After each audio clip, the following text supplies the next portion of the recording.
Peace be upon you. You seek to understand the shadows that linger at the edges of creation, don't you? I am a Ba'al Shem, a worker of the divine name. In our tradition, we absolutely do not fear the dark, for the light of Torah dispels it. Yet one must know the nature of the mazikim, the harmful spirits, to protect the soul. Today, in this explainer, we are going to explore how humanity has historically conceptualized, summoned, and defended against these unseen forces, tracing the shadows from ancient origins all the way to the theories of modern psychology. We'll start by looking at the secular world's view, specifically a provocative claim from the 20th century occultist Aleister Crowley. Looking at ancient magical texts, Crowley proposed a radical idea. He argued that these entities weren't actual monsters lurking in the ether, but simply untamed portions of the human brain. To him, magic rituals were just psychological triggers. It's a clever, modern thought. But as a Kabbalist, I tell you, the reality of the Sitra Achra, the other side, is far, far more profound than mere imagination. Section 1. Origins of the demonic, from twilight to temptation.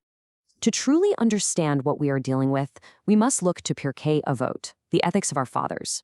In early Judaic tradition, these spirits were not an independent rival kingdom. No, they were chaotic byproducts of creation.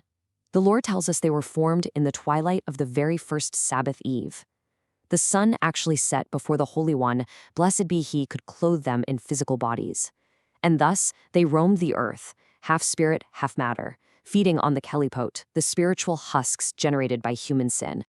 Now contrast our mystical understanding with how things shifted by the Middle Ages. The Christian world cemented a drastically different view.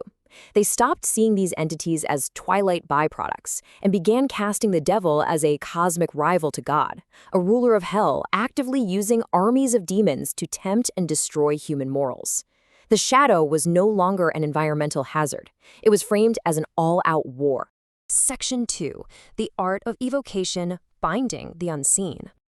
While the medieval church trembled at these spirits, arrogant occultists foolishly sought to master them using handbooks called grimoires. Texts like the Lesser Key of Solomon provided strict instructions, including the drawing of intricate magic circles like the one you see here. The magician would stand inside, relying on divine names inscribed around the border as a metaphysical barrier, hoping to protect themselves from the wrath of the mazikim they dared to summon. They used these specific, highly detailed seals to command the spirits. Crowley, of course, thought these were just visual tools to stimulate the brain. But hear me well, I must issue a stern warning to any student tempted by these goetic arts. Playing with these seals, attempting to summon the unseen, is an absolute abomination. It is nothing less than inviting the chaos of the other side directly into your soul. The audacity of these magicians was staggering. The Goetia categorized 72 specific spirits into a rigid hierarchy of kings, dukes, and presidents. Each rank supposedly offered the magicians specific supernatural powers, and they even used different metals to bind them, like gold for kings and copper for dukes. It's a tragic arrogance, this belief that man can categorize, neatly label, and command the dark without devastating consequences. And what happened when a spirit inevitably rebelled? The magician would resort to what's called the spirit's chain. It wasn't a prayer. It was a violent, aggressive ritual curse, attempting to force the demon into the bottomless abyss. Again, this is not holiness. This is a dangerous, high-stakes folly of men trying to wield a fire they do not understand. Section 3. King James and Witchcraft, a Royal Panic. While these isolated scholars thought they were safely in control, a very real, deadly panic was gripping the rulers of the world. Notice the stark contrast here. The magician believed he could safely bind demons as an educated philosopher, but King James I of England, he saw zero distinction. To the king, a learned scholar reading a grimoire and a commoner accused of witchcraft were equally guilty servants of the dark, and both deserved to be executed by fire. The king's terror wasn't just theological. It was deeply, intensely personal. His paranoia skyrocketed after he believed the Northberwick witches conspired to raise violent storms to sink his own ship. This genuine fear for his life drove him to write his famous treatise, Demonology, arguing that witches wielded incredible, deadly powers. And so fear birthed lethal law. The Witchcraft Act of 1604 was absolutely uncompromising. Simply evoking a spirit for any reason became an immediate capital offense. There was no mercy, not even for children.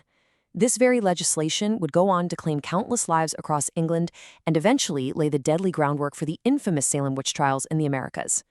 Section 4. Warding off the dark. Everyday defenses.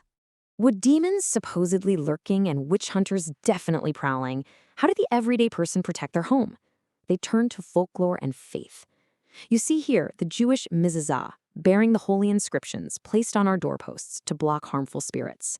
Other cultures relied on the ringing of church bells, burning pungent herbs, or even building crooked walking paths, trusting the old belief that evil spirits could only travel in straight lines.